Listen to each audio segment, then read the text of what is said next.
Hey everyone. Over 40 years ago, when I was in my early 20s, God was communicating with me in many, many different ways. One of the ways that He communicated with me was He would take His finger and write on my wall inside of my house, just like He took His finger and created the Ten Commandments. He would write something on my wall in my house.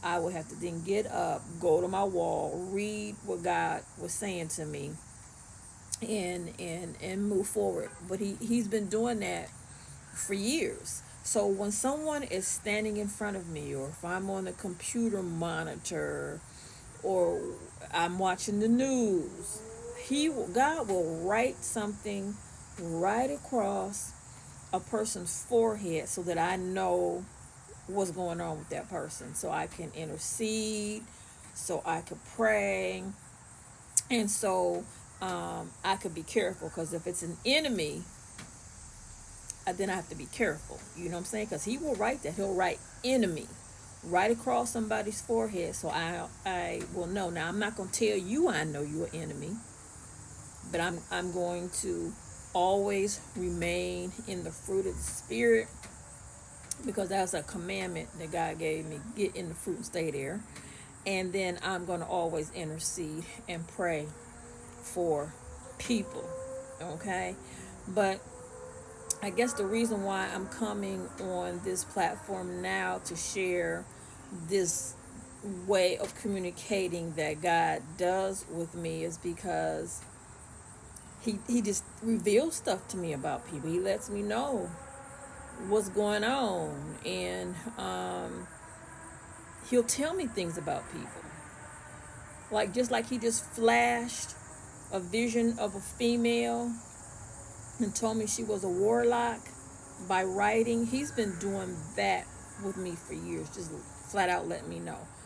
Years ago, prior to the pandemic, when I was on radio, I would, seek out people at different churches to possibly be a guest if they had a great testimony, if they had something interesting to share about their walk with God on my radio program.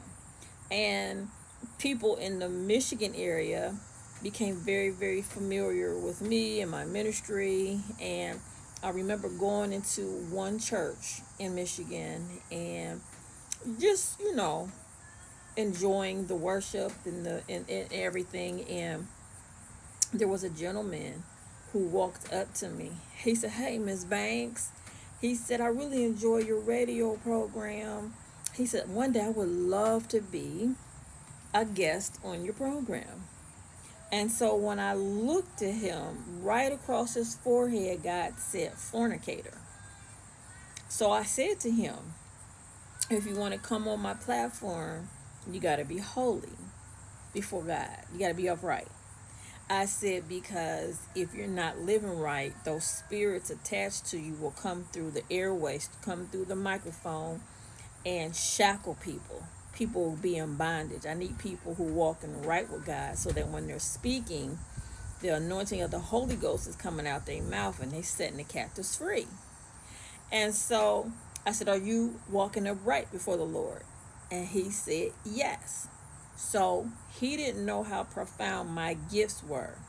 He didn't know how God talked to me. So he sat there and he just lied right in my face. He didn't just lie to me, he lied to God too, right? So I gave him another opportunity. I said, "Are you walking upright before God?" And for the second time, he looked me straight in my face and he said, "Yes." I said, "The Holy Ghost is telling me you're in sexual sin. You're battling with sexual sin. And you're not walking upright before the Lord." He felt so bad. He dropped his eyes in his head. I said, "But listen," I said, "there's a way out of sexual sin." So I showed him this. I taught him the steps for getting out of sexual sin, and the importance of fasting and praying to get that flesh back in control and back in alignment to God. Because, God don't want us to stay in sin. He wants us to come out, right? And so I shared that with him, and I said, now, once you get yourself together and you get back in alignment with God, I said, you can come and be on my show. And so, I take my responsibility as a woman of God very, very serious. I want the captives to be set free. I don't want y'all to be shackled.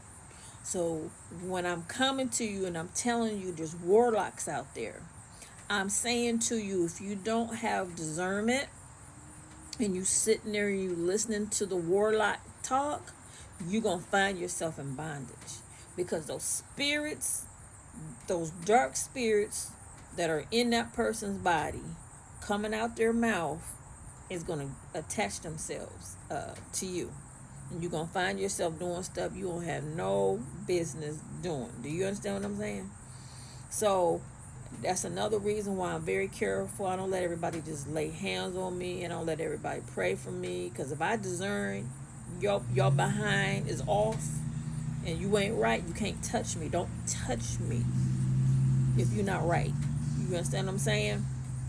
So I just felt led to come back and share some additional information with you. There are some people that come up on my television screen or my phone, immediately God tell me they ain't right. They after people money. They don't care nothing about my people. They don't care nothing about setting the captives free. I mean, God will just, he don't play games with me. He just puts it out there and tells me the whole truth and nothing but the truth. And I say, okay, God. And I start praying for people. You know what I'm saying? Sometimes he'll tell me all kinds of stuff about people. Sometimes I could be at home on my bed resting, and I could see what people are doing in their kitchen, in their bedroom. I could see people gathering together, plotting and scheming and trying to set people up. God will show me all kinds of stuff, because that is in my gift as a woman of God, as a prophetess. I'm in that office, and so there's giftings that come with that. And so I had to grow into that gift, and fasting and praying helped me to grow into that gift, because sometimes I just don't want to know stuff about what people doing, because it just be some crazy stuff. I remember going to church one day and seeing a murderer. God wrote across his forehead, murderer. I was like, whoo, Jesus. You know what I'm saying?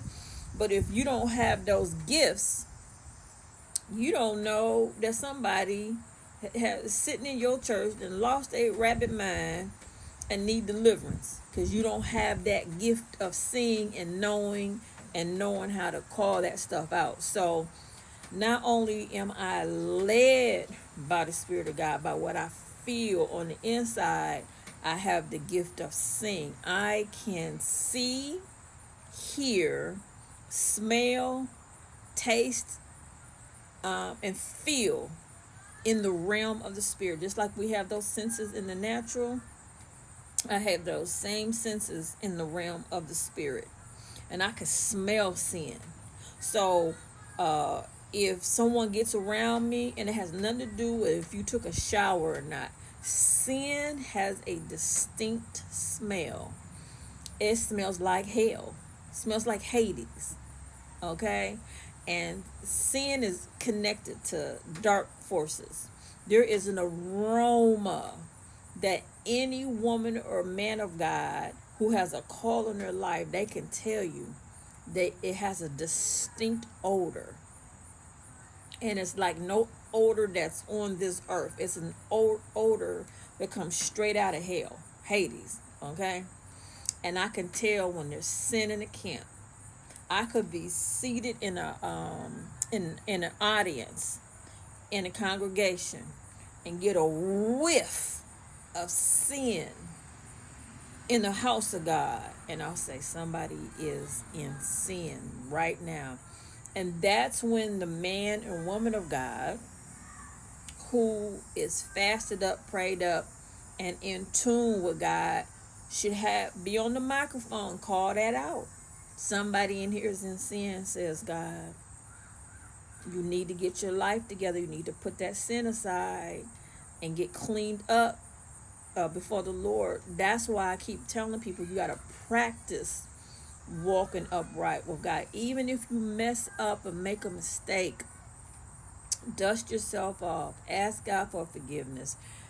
Get back to your fasting and praying to break those strongholds on your life and practice walking upright before our Father God, who is a holy God, okay?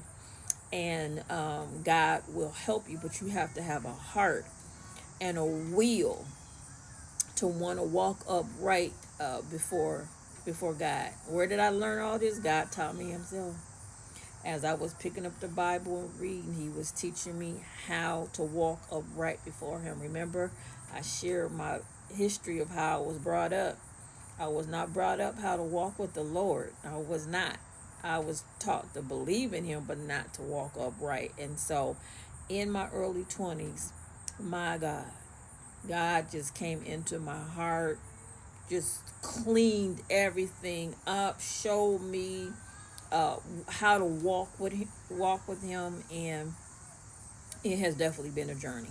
It's been a journey. So I want you to know that if I come and tell you I see something, I'm warning you so that you don't get shackled and chained up with some foolishness and some nonsense. You have to walk in a lot of discernment in these days and be careful about who you listening to sing, because there's a lot of gospel so-called singers in sin singing, and the demons behind the sin are going through the microphone,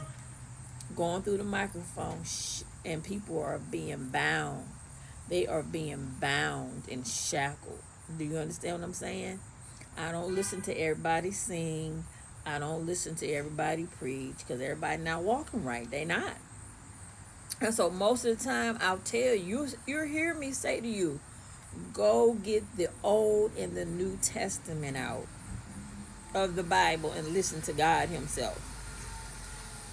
This is Prophetess Nurse Lois. God bless you.